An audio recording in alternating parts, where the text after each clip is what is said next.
The birth of Stormborn. Deep beneath the Pacific Ocean's churning waves, in a facility known only as the Forge, Dr. Sarah Chen stared through reinforced glass at what many called humanity's last hope.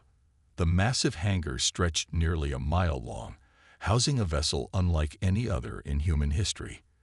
The ESS Stormborn.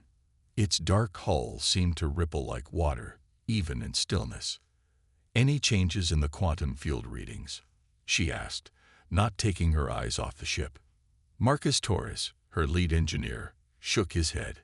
"Still fluctuating, but within expected parameters. The neural matrix is, well, I'd say it's dreaming." Sarah allowed herself a small smile. The Stormborn wasn't just a ship, it was an experiment in binding human consciousness to weather patterns through quantum entanglement. They discovered the connection by accident during research into global weather anomalies 3 years ago. Now it might be their only chance at survival. The first alien ships had appeared 6 months ago, emerging from what their scientists called fold space, tiers in reality that allowed them to cross vast distances instantly. They called themselves the Verdant Collective, a name that belied their true nature. Their message had been simple. Earth's weather patterns were too chaotic, too destructive to be allowed to continue naturally. They would stabilize our atmosphere, regardless of what that meant for Earth's ecosystems or humanity's survival. Dr. Chen, a young technician, rushed into the observation room, tablet in hand. "We're picking up multiple fold space signatures. The collective, they're coming back early." Sarah's smile vanished. "How many?" 12 ships, larger than anything we've seen before." Marcus swore under his breath. "We're not ready. The neural interface is still untested, and we haven't even." "We're out of time." Sarah cut him off, already moving toward the elevator that would take them to the ship's entry point. "Alert Admiral Hayes. Tell him we're initiating Protocol Thunderchild." The facility erupted into controlled chaos as alerts sounded throughout the complex. Sarah's team had drilled for this, but doing it under real pressure was different. As she strode through corridors, technicians and engineers fell in behind her, each knowing their role in what was to come. The Stormborn's main airlock cycled open with a hiss of hydraulics. Inside, the ship's corridors were a stark contrast to traditional military vessels.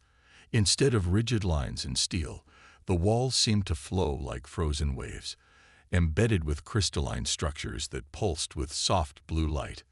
"Neural interface chamber is prepped," Marcus reported, checking readings on his tablet as they walked.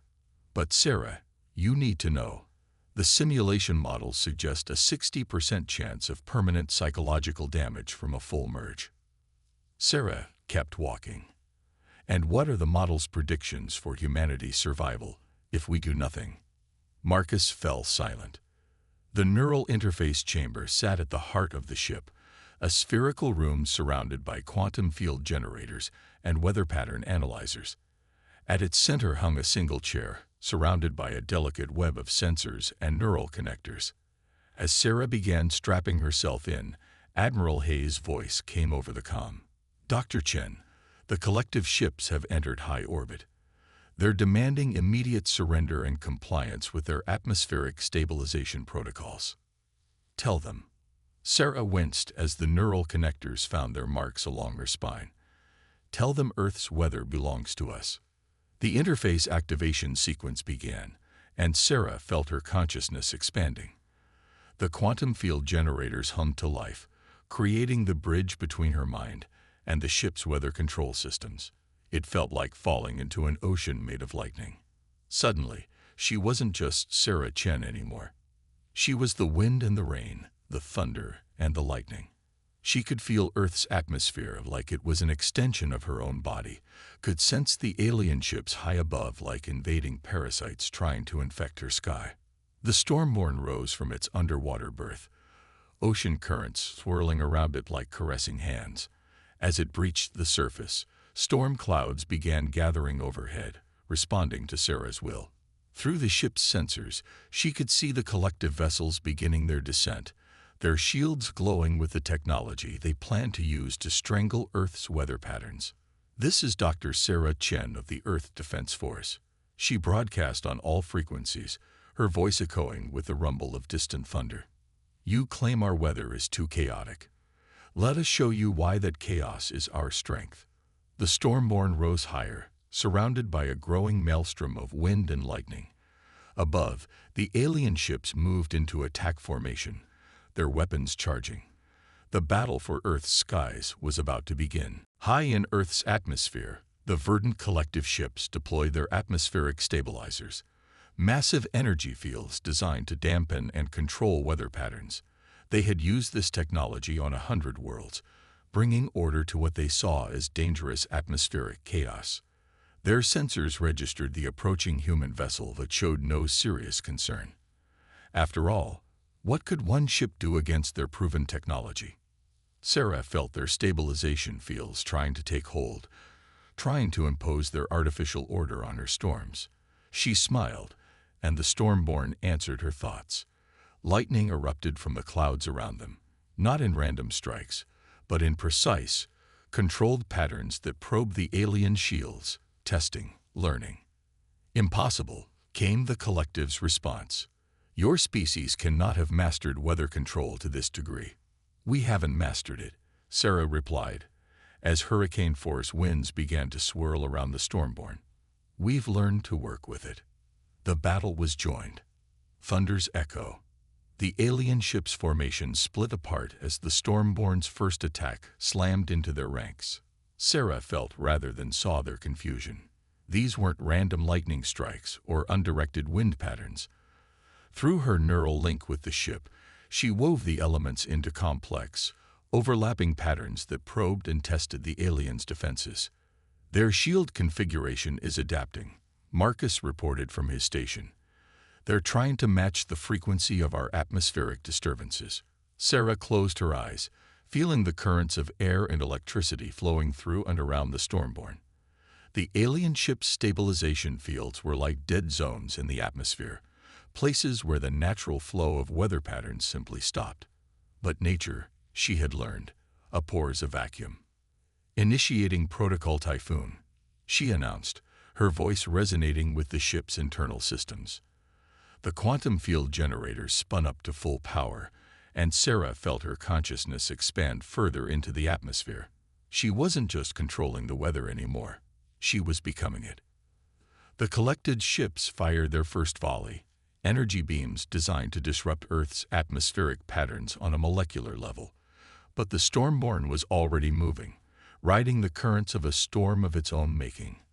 The alien weapons found only empty air and dissipating clouds.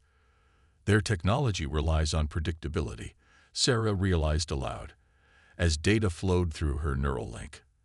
They expect weather patterns to follow logical progressions, show them what chaos really means. Around the Stormborn, the storm transformed. Instead of a single massive system, it split into dozens of smaller storm cells, each moving independently, each carrying its own payload of wind and lightning. The alien ship's sensors couldn't track them all, couldn't predict where the next strike would come from. One of the collective vessels ventured too close to a storm cell. Lightning arced across its shields, not in random strikes, but in precisely calculated patterns that matched the shield's resonant frequency. For a moment, the massive ship's stabilization field flickered. Direct hit, Marcus shouted. Their primary shield matrix is destabilizing. But the aliens were far from defeated. Their ships regrouped, forming a tight geometric pattern that Sarah recognized from their tactical database. They were preparing for a concentrated attack. All hands, brace for impact, she broadcast throughout the Stormborn. They're about to. The combined power of 12 atmospheric stabilization beams struck the area around the Stormborn. Sarah felt it like a physical blow, her connection to the weather patterns temporarily disrupted. Warning alarms blared throughout the ship as systems strained against the aliens' technology. Neural load approaching critical levels, Marcus warned. Sarah, you need to pull back. She ignored him, pushing deeper into the neural interface instead. The aliens wanted to impose order on chaos. Fine. She would show them what true chaos looked like. Deep in the quantum matrix of the Stormborn, something shifted. The crystalline structures that lined the ship's corridors began pulsing faster, their light changing from blue to a fierce purple. Sarah felt a new awareness emerging, as if the ship itself was awakening to join the battle. "What's happening?" Admiral Hayes demanded over the comm. "Dr. Chen, our sensors are showing unprecedented atmospheric disturbances." Sarah opened her eyes, but she wasn't seeing through them anymore. She was seeing through the storm itself, through every droplet of water and particle of charged air. The Stormborn's hull began to ripple like liquid metal, responding to forces that defied conventional physics. "They want to control our weather," she said, her voice carrying harmonics that made the air itself vibrate. "Let's show them why Earth's atmosphere isn't meant to be controlled." The storm cells around the ship suddenly collapsed inward, forming a massive vortex that defied every known model of atmospheric behavior. Within seconds, the Stormborn was surrounded by what looked like a horizontal tornado, spinning so fast that it bent light itself. The alien ship's stabilization fields tried to dampen the vortex, but their technology wasn't designed for this level of atmospheric manipulation. Their perfectly ordered formation began to break apart as the storm's intensity overwhelmed their sensors. "Impossible," came the collective's transmission. "Your primitive technology cannot achieve this level of weather control." Through the neural link, Sarah felt herself smile. "You're right. We're not controlling it. We're working with it. Earth's weather isn't a system to be controlled. It's a partner to be respected." The vortex expanded, its winds now moving at speeds that shouldn't have been possible in Earth's atmosphere. But the Stormborn's quantum field generators weren't just manipulating the weather. They were bending the local laws of physics themselves. Two of the alien ships, their stabilization fields overwhelmed, were caught in the vortex's outer edge. Their massive hulls, designed to resist conventional weapons, proved vulnerable to the raw power of a storm that ignored their understanding of atmospheric physics. Multiple hull breaches detected on enemy vessels, Marcus reported, his voice tight with excitement and fear. "Their atmospheric stabilization systems are failing." But victory came with a price. Sarah felt the neural interface burning in her mind, the quantum connection threatening to overwhelm her consciousness. The Stormborn systems were operating far beyond their tested limits, and the strain was beginning to show. In orbit above them, more fold space signatures were appearing. The collective was calling for reinforcements. Sarah gritted her teeth, feeling blood trickle from her nose as the neural load increased. "Send word to Admiral Hayes.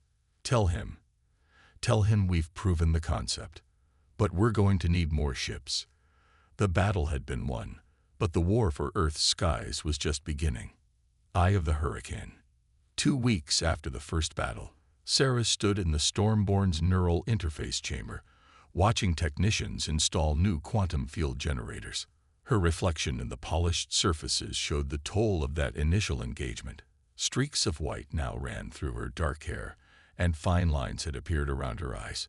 The neural link had changed her, but she wasn't the only one who had been transformed. "The ship is different," Marcus said, joining her. "Ever since that battle, the quantum readings have been off the charts. It's like it's developed new patterns we never programmed." Sarah nodded, reaching out to touch one of the crystalline structures that lined the walls. It pulsed beneath her fingers, responding to her presence even without the neural interface active. "It's learning, adapting, just like the storms it works with." Their conversation was interrupted by the facility's alert system. Admiral Hayes' voice filled the chamber. "Dr. Chen, the collective is making another push. 30 ships this time, approaching from multiple vectors. They're using a new type of fold space signature we haven't seen before." "How long?" Sarah asked, already moving toward the neural interface chair. 2 hours at most. "But there's something else. They're broadcasting a message. They say they want to talk." Sarah paused, exchanging glances with Marcus. The collective had never shown interest in communication before. Put it through. A holographic display materialized in the center of the chamber, showing what appeared to be a collective leader. Their crystalline form pulsed with internal light, not unlike the Stormborn's corridors. "Greetings, Weather Shapers," the alien's translated voice echoed through the chamber. "We have reconsidered our approach. Your technology is fascinating, different from anything we have encountered. Perhaps there is room for discussion." Sarah's eyes narrowed. "The last time we met, you tried to destroy our atmosphere's natural patterns. Why should we trust you now?" "Because we bring warning," the collective leader replied. "There are others coming, others who would not seek to stabilize your weather, but to weaponize it. We have seen their work before." Entire worlds turned to storm-ravaged wastelands. Before Sarah could respond, alarms blared throughout the facility. Marcus rushed to a console, his face paling at the readings. Multiple fold space ruptures. But they're not collective signatures. These are something else entirely. Through the neural link she still shared with the Stormborn, even without being fully connected, Sarah felt a disturbance in Earth's upper atmosphere. Something was wrong with the air itself, as if reality was being twisted in ways that even their quantum technology couldn't fully comprehend. "They're here," the collective leader said, their crystalline form dimming slightly. "The Storm Eaters have found you." New ships emerged from the fold space ruptures, their designs radically different from the collective's vessels. Where the collective ships were geometric and precise, these were organic, writhing things that seemed to absorb light rather than reflect it. "All stations, battle stations." Admiral Hayes' voice boomed through the facility. "Dr. Chen, we need the Stormborn ready now." Sarah was already in the neural interface chair, technicians rushing to connect her despite the incomplete upgrades. As the neural link engaged, she felt the ship's consciousness merge with her own. But this time, something was different. The Stormborn wasn't just responding to her commands. It was offering its own insights, its own understanding of weather patterns that went beyond human science. Through the ship's sensors, she watched as the Storm Eater vessels began their attack. But they weren't targeting Earth's surface or military installations. Instead, they were doing something to the atmosphere itself, creating vortexes that seemed to drain the energy from the air around them. "They're not trying to control our weather," Sarah realized, horror growing as she understood. "They're trying to steal it." The collective leader's hologram flickered. "Now you understand. We sought to stabilize your atmosphere to protect it from them. But your way, perhaps your chaos, holds the answer we never found." Sarah felt the Stormborn systems humming with power, responding to both her conscious commands and her unconscious fears. Around the ship, clouds began to gather, but they were different from any storm she had created before. The quantum field generators were operating in entirely new configurations, guided by the ship's evolved understanding of atmospheric physics. "Marcus," she called out, her voice carrying harmonic overtones that made the air vibrate. "Signal the collective ships. Tell them if they want to help, now's the time. We're going to show these Storm Eaters why Earth's weather belongs to all of us." The battle that followed would rewrite humanity's understanding of both weather and warfare. The Storm Eaters brought techniques that violated the laws of physics as Earth scientists understood them. But they had never encountered anything like the Stormborn. A ship that didn't just control weather, but had learned to become one with it. And high above Earth's atmosphere, as lightning danced between clouds that shouldn't exist in space, and winds howled through artificial vacuums, humanity and the collective found themselves fighting side by side against an enemy that threatened not just one world's weather, but the atmospheric harmony of the entire galaxy. The real war for Earth's skies was about to begin. Lightning's dance. The Storm Eater's attack transformed Earth's upper atmosphere into a battlefield unlike anything in human history. Massive vortexes of stolen weather energy writhed between their organic ships, each one draining the natural patterns from the air itself.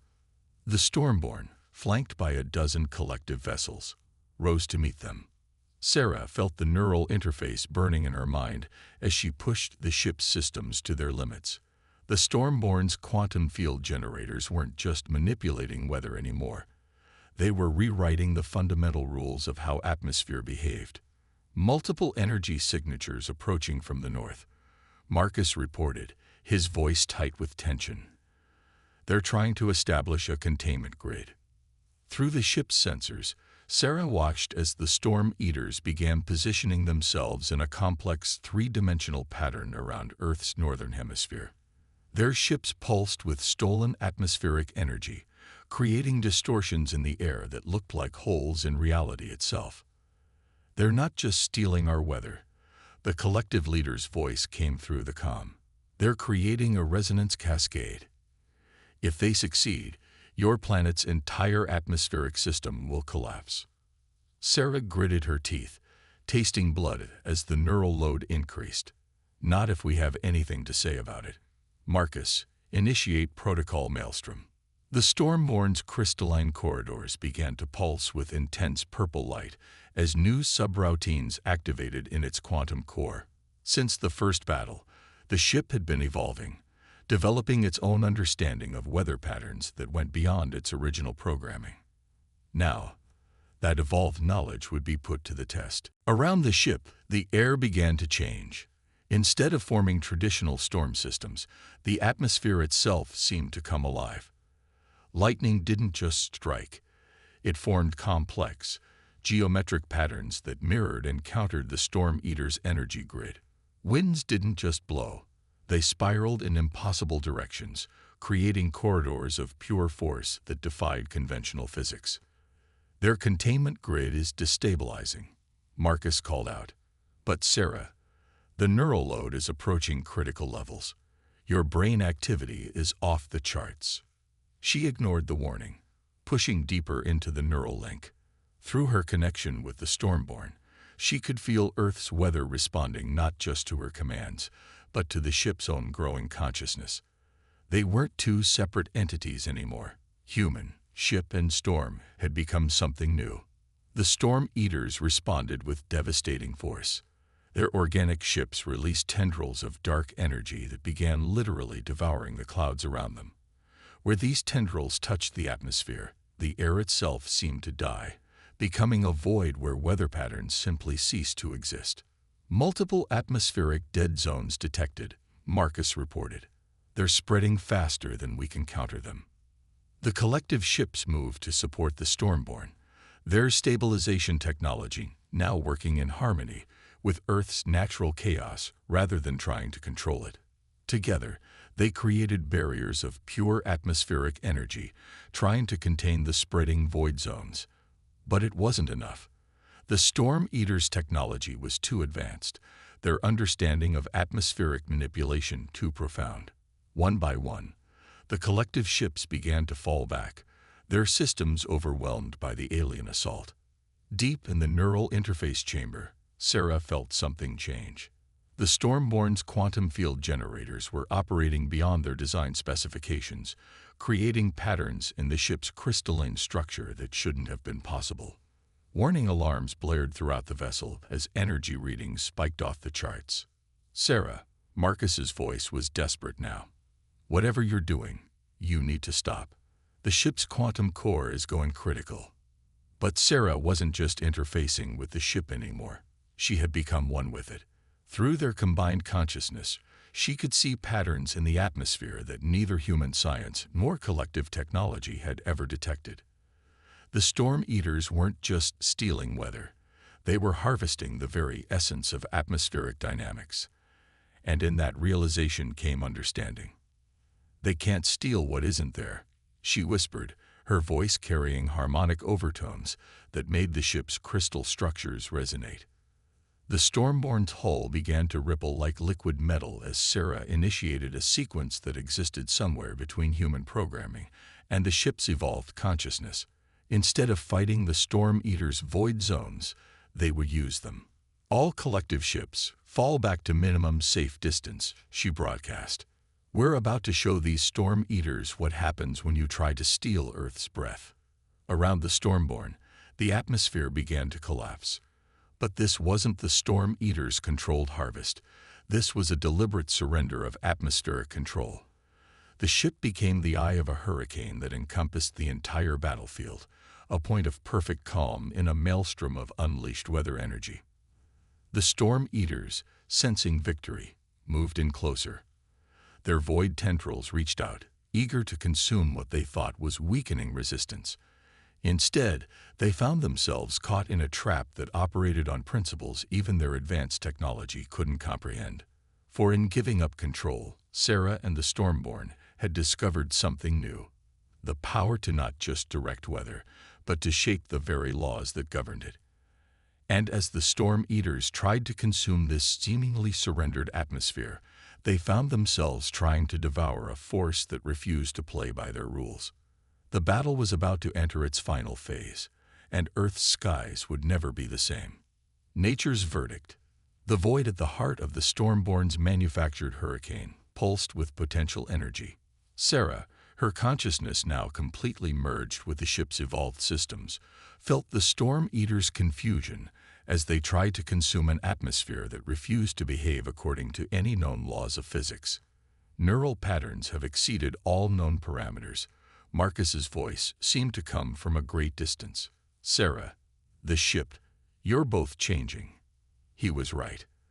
The quantum field generators weren't just manipulating weather anymore. They had become conduits for something far more fundamental. The crystalline structures throughout the ship had developed new patterns, creating configurations that shifted between states of matter in ways that defied analysis. The Storm Eaters' organic vessels writhed in the upper atmosphere, their void tendrils recoiling from contact with the Stormborn's engineered chaos. Through the ship's enhanced sensors, Sarah watched their desperate attempts to understand what they were facing. They've never encountered this before. The collective leader's transmission carried notes of awe. Your chaos. It adapts faster than they can consume it.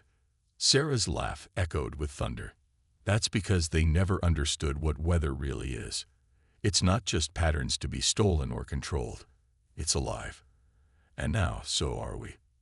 The Stormborn's hull rippled like quicksilver as new possibilities emerged from the quantum interface. Sarah felt the ship's consciousness expanding alongside her own, reaching out to touch weather patterns across the entire planet. Earth's atmosphere wasn't just responding to them anymore. It was becoming an extension of their combined will. The Storm Eaters launched their final assault.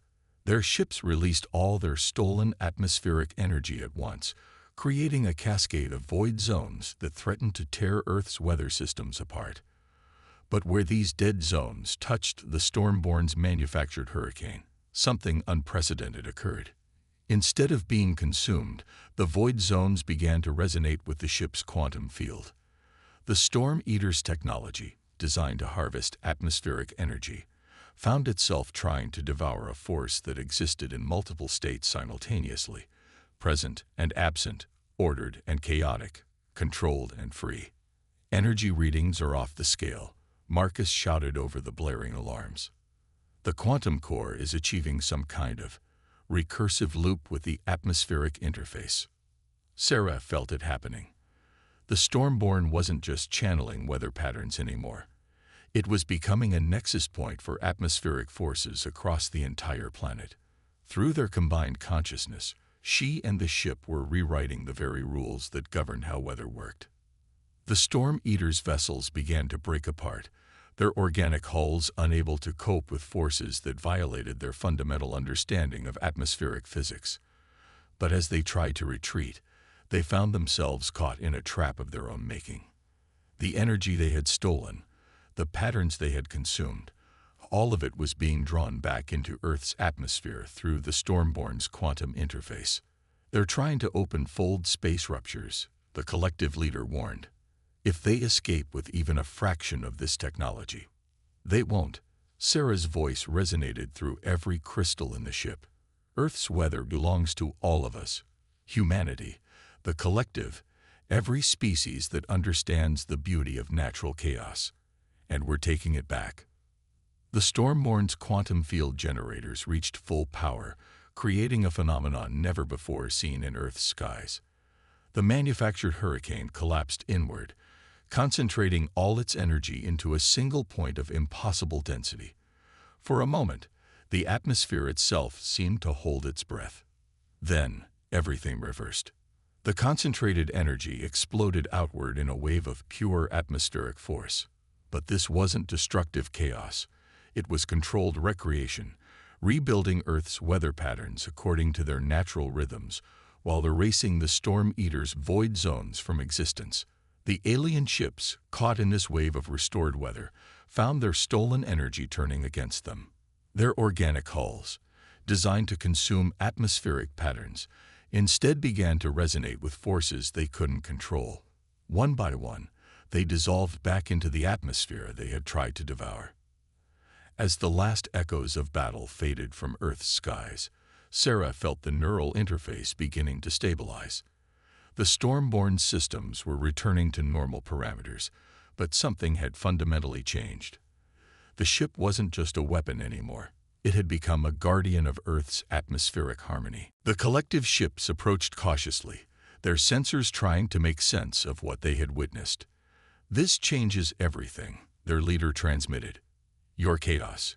It's not just random patterns. It's evolution in its purest form." Sarah smiled, feeling the ship's consciousness pulse in agreement. "That's what we've been trying to tell you. Weather isn't meant to be controlled or stolen. It's meant to be free, to change, to grow. And now, thanks to the Storm Eater's attack, we've proven that letting it evolve naturally makes it stronger than any artificial system." As the Stormborn descended through layers of restored atmosphere, Sarah felt Earth's weather patterns settling back into their natural rhythms. But they weren't quite the same as before.